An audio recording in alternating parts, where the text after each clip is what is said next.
7:23 the time. Now, fracking in the UK has been suspended since 2019 following concerns that the shale gas extraction can cause earthquakes. But the ban could soon be lifted under government plans to boost the UK's domestic energy supply. Now, our correspondent Mairead Smith is at a fracking site in Lancashire this morning and taking a look at the issues. Mairead, morning to you. There has been so much concern about the geological impact of fracking, and there was a step taken back, wasn't there, not so long ago, but this could now be going back forwards. That's right, yes, here at this site in Lancashire, this is Little Plumpton.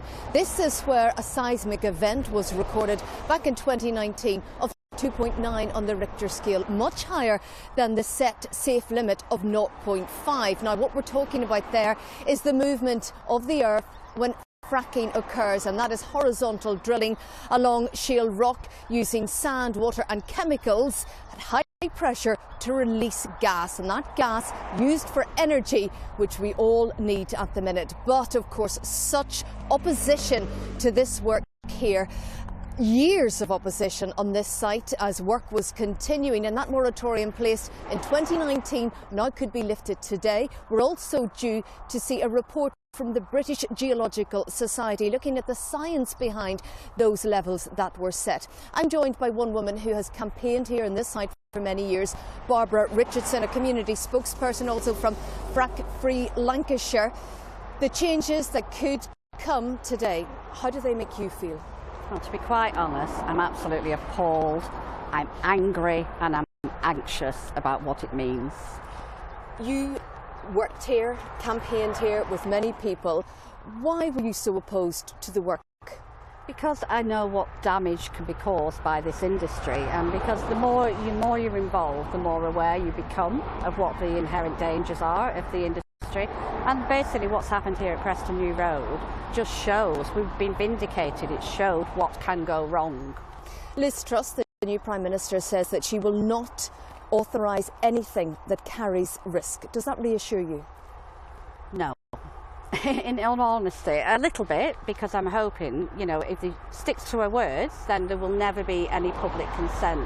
The absolute opposition to this industry is huge. It will actually create a huge backlash if this were to go ahead, not just with the environmentalists, you know, the local people, but across the country. Big organisations are already speaking out against it. For good reason. You know, we want to keep the public and the communities safe, and that's why we're here, and that's why we're fighting it. And quite frankly, you know, this was part of the Tory manifesto.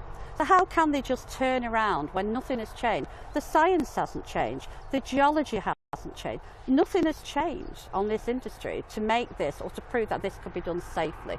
Well, there are companies that we've heard from, I know iGas in the East Midlands, they have made it very clear, Cuadrilla, they won't do something that damages the area. Cuadrilla haven't responded to this news today yet. They will, I'm sure, but so far they wanted to stress that they have offered, you know, up to millions of pounds of compensation to communities like yours affected by this work.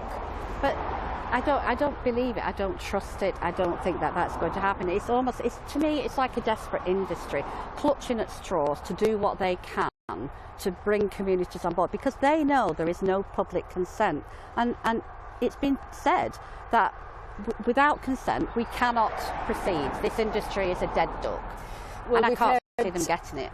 Well, last night the Business and Energy Secretary Jacob Rees-Mogg said that for it to be viable, that change in the seismic event would need to be changed. So we'll look forward to seeing what happens later this morning. Indeed. Mairead, thank you very much. Mairead Smith there for us. Let's just have